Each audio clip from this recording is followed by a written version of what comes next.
Salut, moi c'est Achille, l'évangéliste, et je suis sûr que certains de vous m'ont reconnu, et je mâche pas ma langue, et on me connaît bien sur ce point-là. Bon, aujourd'hui, vous avez été nombreux d'ailleurs de me poser la question de savoir, Achille, tu es évangéliste, dis-nous alors, comment sera l'éternité? Sur une question de l'éternité, j'aime bien d'ailleurs, j'aime bien tout ce qui va avec tout ce qui a un rapport avec la divinité, tout ce qui a un rapport avec la Bible, avec ce que Jésus dit, avec la parole et tout cela. C'est pour ça que ce jour, j'ai choisi d'aborder le thème sur où passeras-tu l'éternité? C'est quoi d'abord l'éternité? Au commencement, nous le savons tous bien, il y avait Adam, il y avait Ève, il y avait un jardin. Dieu a aimé le monde et tout ce qui nous arrive aujourd'hui il n'avait pas prévu. Jusqu'au jour où... Bonsoir. Jusqu'au jour où... Je disais tantôt, jusqu'au jour où Adam mangea le fruit défendu. Bien sûr que c'est Ève, mais on s'en fout pas mal. Ils ont mangé le fruit défendu. À cet instant, Dieu fut irrité contre eux. C'est alors qu'il décida de leur bannir du jardin d'Éden. Adam a mangé le fruit défendu. Ève a mangé et elle en a bien mangé. C'est pour ça qu'ils ont été chassés du jardin. Voici, après avoir mangé ce fruit défendu, excusez-moi de revenir sur ces débuts, c'est important pour comprendre la suite. Après avoir mangé le fruit défendu, excusez-moi, Dieu fut en colère. De toutes les façons, Jésus c'est Dieu. Quand on dit Jésus à la place de Dieu, c'est bonnet blanc, blanc bonnet. Bon, Dieu fut sérieusement irrité. Il s'est mis en colère d'ailleurs, et il a chassé Adam et Ève du jardin d'Éden. Et il s'exclama: voici, l'homme est devenu comme nous, ayant la connaissance du bien et du mal. Empêchons-le, soulignons cette partie, empêchons-le de connaître l'arbre de la vie éternelle. Empêchons-le de s'approcher même de l'arbre de la vie éternelle. C'est pour cette raison qu'il fut chassé du jardin d'Éden. Où passeras-tu l'éternité, mon frère? C'est une affaire très sérieuse. Où passeras-tu l'éternité? Il est écrit: à quoi sert à l'homme de gagner le monde entier s'il devrait perdre son âme? Cette parole, tout au début, je ne comprenais rien. C'est après relecture, que j'ai compris la quintessence même de ces paroles. À quoi sert à l'homme de gagner le monde entier s'il vient à perdre son âme? Mon frère, ma soeur, toi qui m'écoutes cet après-midi, laisse-moi te dire, il est très beau de sais pas, d'avoir un gros compte en banque, d'avoir une grosse maison, une grosse voiture, un bon poste et tout ça, d'avoir un compte en banque bien rempli, qui déborde et qui coule même d'ailleurs. C'est très beau d'avoir cela. Mais lorsque tu as Jésus dans ton cœur, bien sûr que Jésus a dit a répondu à un jeune homme qui s'inquiétait et demanda à Jésus: Euh, Maintenant que j'ai suivi tous les commandements depuis ma tendre enfance, que dois-je faire pour hériter du royaume des cieux? C'est là que Jésus répondit, vends tout ce que tu as et suis-moi. Jésus connaissant le cœur de cet homme et savait qu'il avait de grands biens. Et il lui a dit ceci, s'il veut être parfait, il doit vendre tous ses biens et suivre Jésus. Et le jeune homme parta étant tout triste. Il avait de grands biens et sûrement il se posait des tonnes de questions en partant que comment je vais vendre tous mes biens de nos pauvres, comment ça. Et pourtant j'ai bataillé, c'est depuis des années que j'essaye d'être riche, et voilà que je suis devenu riche et on me dit de vendre, de partager comme ça là, juste comme ça là aux pauvres. Non. Bon, certainement il se posait des tonnes de questions. Voilà, où passeras-tu l'éternité? Ne nous égarons pas sur la question de l'éternité. C'est une question très sensible et beaucoup s'en fichent pas mal d'ailleurs. Et je me pose des questions chaque fois. Pourquoi t'obstiner? Pourquoi t'obstiner sur 100 ans? J'exagère, hein, sur 100 ans. 100 ans de bonheur, 100 ans de plaisir charnel de ce monde. 100 ans. Que vaut 100 ans? S'il fallait vivre 100 ans, que vaut 100 ans sur 1000 ans? Je ne vais pas très loin. Que vaut 100 ans sur 1000 ans? Dites-moi mes frères, pourquoi ne pas avoir Jésus, suivre Jésus et observer ses commandements? Pourquoi c'est si difficile? Pourtant, on nous a donné le Saint-Esprit. Ce n'est pas un combat où nous sommes seuls. C'est après que j'ai compris cela. Ce n'est pas un combat où nous sommes seuls. Si nous combattons seuls, c'est clair que la chair aura tout le temps raison de nous. Mais par contre, si nous savons à l'intérieur de nous que nous avons Jésus-Christ et nous avons le Saint-Esprit qui nous aide à remporter toutes les batailles, il suffit seulement pour nous de l'invoquer chaque fois que nous sommes en difficulté, chaque fois que nous avons une tentation devant, je sais pas, une belle femme, devant, je sais pas, une colère, devant des pensées obscènes vis-à-vis de son prochain.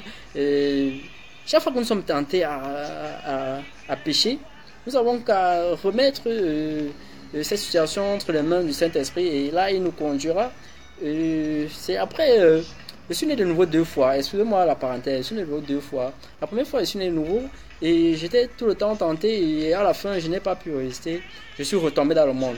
C'est-à-dire, comme la Bible dit, le chien a retourné à ses vomis. Ah, c'est dégueulasse. Le chien a retourné à ses vomis. Si tu es né de nouveau et que le monde et la chair viennent avoir raison de toi et que tu abandonnes, tu ne persévères plus, tu désistes, tu perds ta foi, tu es comparé à un chien qui est retourné à ses vomis. C'est vrai, c'est dégueulasse, c'est très dégueulasse.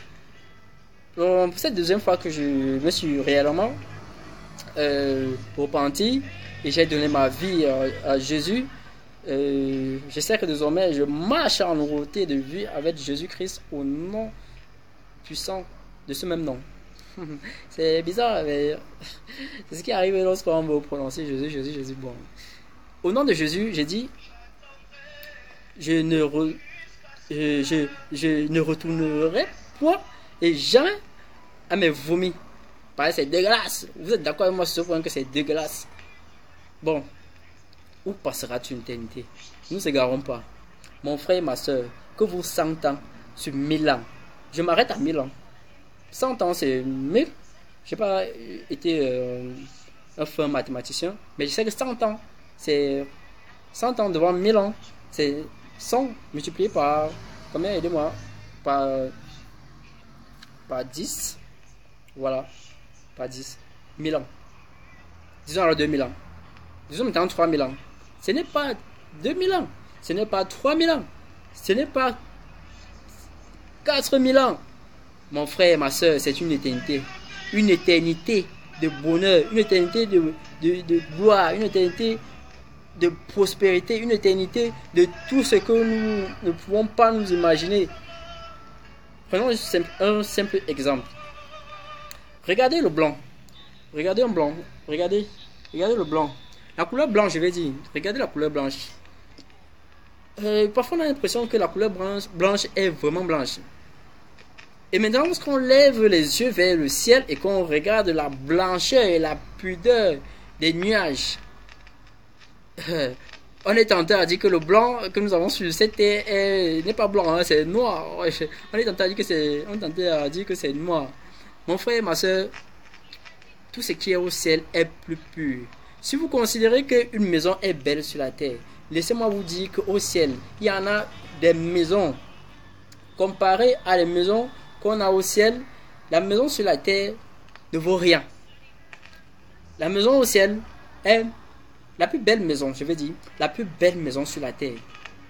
Comparée à une maison au ciel. Une villa, prenons par exemple une belle villa que vous connaissez. Comparée à une villa au ciel, la Bible dit que elle est 100 000 fois au-dessus en termes de beauté. J'ai dit, la villa au ciel est 100 000 fois au-dessus en termes de beauté. Imaginons-nous, les amis. Nous voulons le luxe, nous voulons le confort. En termes de luxe, en termes de confort, en termes de tout ce que vous pouvez vous imaginer en Europe ou je ne sais pas où, nous avons des choses vraiment extraordinaires, des merveilles sur la terre. Laissez-moi vous dire que 100 000 fois ces merveilles de la terre, que ces merveilles soient classées parmi les merveilles du monde, catégorie première, je ne sais pas trop, elles sont 100 000 fois moches comparées aux merveilles du ciel. Moi, j'aspire aux merveilles du ciel. J'aime le confort. Je suis un évangéliste Android. Je suis un évangéliste je ne sais pas comment qualifier, mais je suis un évangéliste qui rêve gros. Je suis un évangéliste qui sait comparer. Puisque si Dieu a dit, voilà l'homme ayant mangé le fruit défendu, c'est-à-dire il a le pouvoir. Moi, j'appelle ça le pouvoir. Avoir un discernement, c'est avoir le pouvoir. Et c'est l'un des choses, c'est l'une des choses les plus grandes que Dieu a mis en nous, le discernement. Mon frère, ma soeur, parfois il faut oublier toute la science que tu as apprise. Parfois il faut oublier, faire table rase de tout ce qu'on connaît et faire jouer en quelque sorte la logique dans une situation donnée. Jouer en cela, oui. La logique là, cette logique qu'on applique à un instant T, c'est ça qu'on appelle le discernement. Par exemple, nous avons des prophètes, nous avons des églises, des tonnes d'églises, des tonnes de prophètes, prophètes par-ci, prophètes par-là. Comment faire le bon choix? Comment savoir que tel prophète est vraiment envoyé de Dieu, tel prophète n'est pas fils du diable? C'est à partir du discernement. C'est à partir du discernement. Et cela nous a été donné dès le commencement. L'éternité, ce sont des sujets que j'adore. Lorsqu'on parle de Dieu, lorsqu'on parle du royaume des cieux, lorsqu'on parle de la Bible, la parole divine, Jésus a dit, enseignez-les à observer. Ce n'est pas facile d'observer tous ces commandements. Mais la mission qui nous a été donnée, nous, évangélistes, hommes de Dieu, et toute la panoplie, je veux dire, la mission qu'on nous a donnée, et on oublie très souvent, c'est d'enseigner à observer. Enseigner à observer, enseignez-leur à observer les commandements. Ce n'est pas facile. C'est pour ça que au début de mes explications, je parlais de l'Esprit Saint. Invoquer tout le temps l'Esprit Saint lorsque vous voulez prendre des décisions, lorsque vous êtes soumis à des tentations. Invoquer chaque fois l'Esprit Saint. Mon frère, ma soeur, né de nouveau ou pas, païen, brebis égaré de la maison de Dieu, revenez à Jésus premièrement et mettez chaque fois l'Esprit Saint en avant. consultez chaque fois l'Esprit Saint. Ça doit être votre docteur permanent, puisqu'il ne nous quitte pas. Lorsque nous sommes véritablement nés de nouveau, il ne nous quitte pas. Il est là, il est là, il est là, il est là. Il observe tout ce que nous faisons au quotidien, tous nos inquiétudes, tous nos stress, tous nos manquements, tout. Je sais pas, lorsqu'on a l'impression que le ciel nous tombait sur la tête, tout ça, il est là. Il est là, il nous observe, il attend juste un clic de notre part, il attend juste un bip. Lorsque vous le bipez, tout simplement, il réagit, il vous appelle, il dit, que veux-tu? J'ai vu ton bip. Mon frère, j'ai vu ton bip, qu'est-ce que tu veux? Que dois-je faire pour toi? Il s'interroge tout le temps. Mais nous ne l'écoutons pas. Nous sommes obstinés à voir que la vie est dure, rien ne marche dans nos vies. On veut le mariage, on veut le travail, on veut toutes ces choses. Cherchez premièrement le royaume des cieux, et tout ce qui est sur la terre vous sera donné par-dessus tout. L'éternité, mes frères, l'éternité, mes soeurs, l'éternité, mes amis, l'éternité, l'éternité, l'éternité, l'éternité, que vaut 100 ans. En plus, nous ne vivons même pas 100 ans. Et les plus forts vivent 100 ans. Et la tranche de vie, je crois, c'est 90. Pour les plus forts, 80 et tout cela. Que vaut 80 ans devant 1000 ans, devant 2000 ans? Tournez cette réflexion dans votre cerveau tout le temps et faites le bon choix. Mes frères, c'était l'évangéliste Achille. J'en ai terminé. Où passeras-tu l'éternité? Où passeras-tu l'éternité? Pose-toi cette question. Est-ce que tu seras en enfer? Est-ce que tu seras au paradis? Est-ce que tu es né de nouveau? Parce qu'il ne suffit pas de faire des dons à l'orphelinat et être bon. Si tu es bon, tu fais des dons et c'est bien. Si tu honores, si tu fais ce qui est bien selon la morale, c'est bien, ça te facilitera la tâche. Lorsque tu seras né de nouveau, tu continueras dans cette tâche en espérant quelque chose de grand, quelque chose de merveilleux, quelque chose de spécial, quelque chose de magnifique, une promesse. La promesse du royaume des cieux. Car Jésus est allé nous préparer une place. Mon frère, ma soeur, j'aimerais pas que ta place soit vide ce jour-là. J'aimerais te voir. J'aimerais que tu sois là ce jour-là avec moi au paradis à la fin des temps. Merci de m'avoir suivi. La prochaine vidéo, ne ratez pas la prochaine vidéo. On parlera de comment surmonter une tentation avec l'aide de l'Esprit Saint, bien sûr. Salut, c'était l'évangéliste Achille. Je vous aime tous, je vous aime, je vous adore, je vous garde dans mon cœur. C'est pour ça que je fais des vidéos afin de pouvoir aider les uns et les autres. Avec l'aide de l'Esprit Saint, bien sûr.